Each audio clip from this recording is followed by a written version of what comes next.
Hey guys, I'm Roxy, I'm Annalisa. and we're the The Nerd Nerd Girls. Girls. Welcome to part two, Part two. technically, of our part one of Skin and Earth, and we're gonna be discussing issue 2 and issue 3. And honestly, it just kind of left off from where she woke up It's alone. kind of Yeah, we didn't mean the to. last outro of the video. We didn't really make one, sorry, so we're trying to make one for this We're one. still rookies. Yeah, we're trying to get as much filmed as we can, so you guys can obviously tell we have like the same outfits and a lot of the same videos because we try to film as much as we can on one day. So you know, if you see them a little bit later on, but we still have the same outfit. Because we're still trying to give you content. Yeah. We're really sorry, guys. We're gonna try to be good through this holiday break coming up, so we're trying to get a couple of videos done And today. she has 6 issues, and the last one's actually going to be the longest. Yeah. So that one's going to be separate, like by itself, because alone it's a long comic. So, yeah. This is Skin and Earth issue 2. I have side A, she has side B, and it's actually really, well, cover A, cover B. And I actually really liked this cover, and I really liked that one. It looks exactly like Lights, like identical. Well, this one actually is kind of a little bit after, well, she just starts off at home. You know, she's doodling, she's drawing, and Priest hits her up. Yeah. And it's really cool because this is the third song on the album, Until the Light. And like we said, she always has such beautiful art that goes with the song. And I love the colors she used there. And the song's really beautiful. It's basically romantic, right? Just Yeah. like enjoying the moment. Yeah, it's just enjoying the moment, not focusing on the negative, being more positive. She has a cool skull in this one. That's pretty awesome. She tried to make the toxins look beautiful, which And is she why she did did. all And these she colors. really did. And Like to she try to make incorporated it more that. positive. And towards the end of them hanging out, because he hit her up a little bit later, and you know, she's kind of in bliss. You know, they had such a beautiful night together. He drops her off, and then he basically just tells her, "I had a nice night," and then it says, "But it's over. Get the tattoo removed." And that's when we hit chapter 4, which is Savage. And I love how she incorporated the red. Very. Yeah, she said when she saw Savage, all the colors that she saw were red, so she really... Kind of like anger, like betrayal, like a little bit of emotion. Passion, fear. Yes, and basically he's just like, okay, it's over, you know? And she's like, well, what the hell? Why is this over? Like, it just, we had this thing going, you know? And he's basically like, you know, he tries to be like the typical, like, it's not working out, it's not you, it's me, it's not gonna work. And, you know, she just doesn't understand, you know, there has to be something bigger than that. You're not just going to break up with me for no apparent reason. And basically what caught our interest is how he says it, get the tattoo removed. So we're like, why did he tattoo her in the first place? Yeah. And then just tell her, hey, get rid of it. It's something From that's... one day to the next, he's like, okay, we're done. Yeah, and it's like permanent, you know, and you can tell in like some of the panels he has remorse for what he did to her.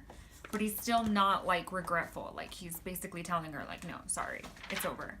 And honestly, I really liked this panel right here where she says savage. Because you could totally see the pain inflicted in her face.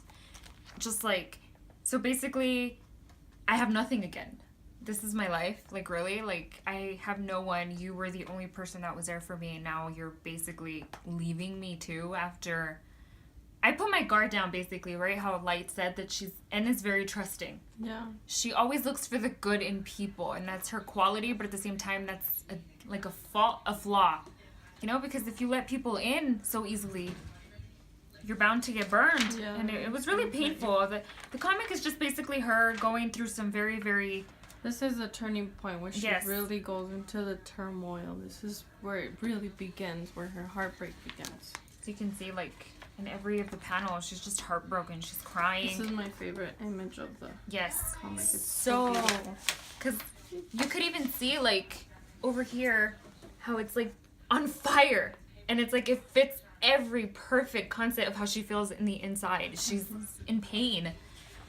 And I just, basically, it's just, if you listen to the songs, well, the song Savage, basically, it goes from Until the Light, something so beautiful, so romantic instantly, into like heartbroken, Rage. and he's gone, and she has nothing to hang on to. And I feel like issue 2 was really, really home for me because it kind of opened new doors to kind of wondering, well, he was sketchy to begin with, now he's even more sketchy. Like, why would he come into her life and just basically allow them to fall in love and then be like, sorry, no, peace out, remove it, we're done.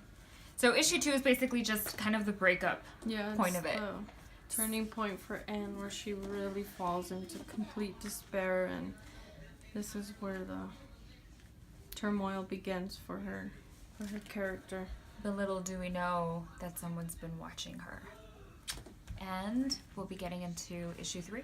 So you're gonna do it a little fast. A quote that I liked from issue 2 that I had written down, sorry, I know how to speak, I promise, was that she says, "My mother always said we see what we want to see in this world, to look for glimmer in the rubble," which is exactly her character, and you can tell she's always lived by that because that is who Anne is. She really tries, even with the sketchy guy that she met that she knows is a bad guy. She always still tries to find the tried to light. be positive, and that's why this is so impactful right now, that he hurt her this bad, because she's lost even that. Even her last streak of positivity is gone. So this is where she really, really loses it. And you could tell by the end of the end of the issue that she's just like, you can tell she's done. Just basically like, you know what, I give up. Like, I'm tired of trying to find that spark. My hope is basically always ripped from me. So you know what? I just want to be found. You know, that's basically how the last page is. And really relatable as human beings. You know, we always come across the point where we find disappointment. And even though we kind of know it's coming, you know, you're like, okay, this is too good to be true. This is too good to be true. Usually it is. You still have hope, and then when it happens, you're like, I knew this was coming, but it still fucking hurts. Yeah. And that's why I love that she made Anne so relatable. We hit Skin and Earth issue 3. These are the covers, really beautiful. And I like how you're like, who's that? And it's cover A, cover B. Cover B. And basically this one, you know, it's chapter 5, New Fears, which is one of my favorite songs on the album. Very beautiful. Kind of like rediscovering that there's something more out there. And basically, Anne is asleep. She hears this beautiful sound. She doesn't know. Well, she wakes up, right? But she has like a out-of-body experience. You can keep. I don't want to like seem like I'm trying to cut you off or anything. No. She said for this chapter she saw, like with Savage, it was just like red with the angry fiery emotion, and with No Fear she saw a lot of burgundies and purples, and that's really what her color palette was for this one, and it looks really beautiful.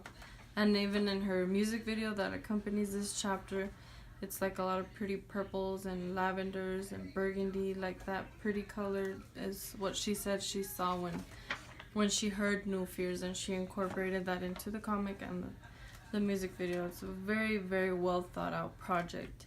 She even created like so many Instagram accounts because she even mapped out the world on Instagram, the whole thing. So you could be like a real life part of it. And it was awesome because she would, every time she would release a new, before the album was out, she would like hide a snippet of a new song that was coming, so everybody would go look for the Easter eggs right away.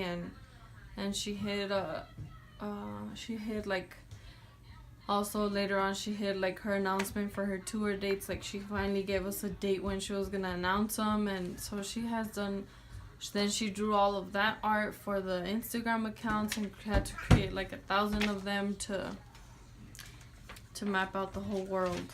And I like how she said, I really like the colors because to me it kind of symbolizes hope, kind of something new coming. Kind of, you know how when you're stuck in that place in life where you're like, okay, everything's gone to shit. And I like how in this chapter, you know, she is visited by this beautiful woman who's giving her hope. You know, like basically just having. Could you imagine having a dream where someone tells you it's okay? You know, it's gonna be fine. You know, she kind of reassures her. And basically, you know, she's at the red market She's walking around. She's feeling This very. is what she sees in her sleep, or Yes. she thinks it's a dream, Sorry, the I day kind of fast before. forward. and that this is the new Fierce chapter still. She sees her. She says, "I'm coming for you." And then she doesn't know whether she dreamt it or she was actually there. No, she's at the next day at the market. I love this outfit. Yeah, it's really cute. Lights has totally worn that in real life. She would always wear those bands on her arm and like the little machines to her era. So, could you imagine? Okay, so En is walking, you know, she's kind of edgy. She keeps reliving the dream. She doesn't know whether she just had a out-of-body experience, and voila! There she is, in the flesh. And she's like, you're real? You know, and it's she kind of reassures her that, yeah, I was there. I was in your bedroom last night. This wasn't a dream. I'm a real person. And that's when you kind of get into chapter 6, which is Morphine. And if you listen to Beautiful Morphine, song. That's one of my favorites. it's one of the most romantic, beautiful love songs. It's like when you're in love with someone, and It's more like when you're like obsessed with somebody that you're just like, that's all you want is that person. instead of the actual morphine, you know, that person's your morphine. You're Very feeding off true. that person, but not in a bad way. Like you don't need the actual drug when you have this person. That's the first Captain Light's Easter egg poster in the back from her previous. It was just like a YouTube series that she was able to create with the Marvel creator, which is was pretty amazing for her at the time. That was awesome. And this time she drew it herself. Right? Like if she's not super talented already. So jealous. So Lights. How do you do it? Morphine is basically them bonding, and she tells her a story about this moon princess. We're not sure how you pronounce her name. That's why we don't really say it, because I'm Mitsuki? scared to say it wrong. We're not good at pronouncing names. And I don't want to be those people that are like, you've been saying the name wrong the entire Yeah. time, you know? And I'm like, as I keep telling, and I'm like, We're you say admitting it. we don't know how to pronounce it. A reoccurring thing you see throughout the comics, besides the crystals that are always there, is butterflies. She always has a lot of butterflies incorporated in there. And I like how here when they're like, this is what stood out to me. Okay, before we get into this, we weren't sure at first now it's more confirmed, if En was like bi. But like Lights explained it, it's not that she was bi, it's just she was the right person at the right time. So she fell for her in a way she wasn't expecting to. It just happened. She doesn't believe in labels. She's like, Yes, just fall exactly. in love with the They're- person. They're not human beings. It's a not girl or a boy. it's not a It's label. person. And what really got my attention here is this panel, you know, where she's kind of explaining it to her. And when they soon kind of end up on the couch together, in the back, there's a bird destroying the butterfly. And it's kind of like her kind of preying on En. But at the moment, you don't think like that, you know, because you're like, Morphine, the song's so beautiful. You're like, they're just enjoying the moment. And that actually was really surprising to me at first. I was like, it's like En is being the prey. But The prey. yeah, but like in that moment it didn't click yet until like later on. And I love how Lights put like the little, on her little braid on the side. She always used to do her hair like that too, and In the Little era. Machines era. I think that's cool how she incorporated a little of her own style into her character. I thought that was pretty awesome. So the morning after they're bonding and like how she said, I love how they incorporated her old character Captain Lights, which is really cool because Captain Lights is actually fictional in this world as well. So she's like a superhero, like how we admire Wonder Woman. It's kind of like how En admires Captain Lights. She's like that little superhero that sparks hope. And I just thought it was really cool because she has like the Captain Lights undies. And And the poster. yeah, and I just, because I have a Captain Lights tattoo. And you know, like in each era she has, like how she said, she has a different style for each album that she does. So I was kind of like, you know, Captain Lights, where'd she go? You know, because when she released this project was really cool, but I love how she's like, I got you, I didn't forget about Captain Lights, she's still there. So I kind of like how they talk about it and they kind of fangirl about her. So I kind of like how she kept that. And basically it's like her telling her, you've been hurt, he's done you wrong, shall we get him? Yeah. So it's kind of like a little revenge. Revenge begins. Yes. The plotting begins. Look at She that. can see Identical. she's turning her to the dark side. She's trying to get her to feed into the more negative side of her mind. So we'll see Basically, where it goes from here. Showing emotions that M kind of hides out. She's like, come on. Let the trying to anger get out a her little to- bit. to Let's do that. And I really love that. And I like how she would give you a preview of the cover of the next comic, and you're like, oh my god, that's such a badass cover. She always has awesome behind the scenes and stuff at the end of them, and She was at the San Diego Comic Con, which is really cool because I had a friend named Luis who was there, and he actually bought it was a pass to meet her, so he actually met her. He was really nice. He got me a comic book from the first issue. He actually had it signed out for me, so I thought that was I didn't ask him to, so that was really, really like awesome. So we're stoked to see her in February because I'm like, it's been long overdue since she's come around to where we live. Because like I said, we're from New Mexico. She never tours in New Mexico. But basically, That's issue 3.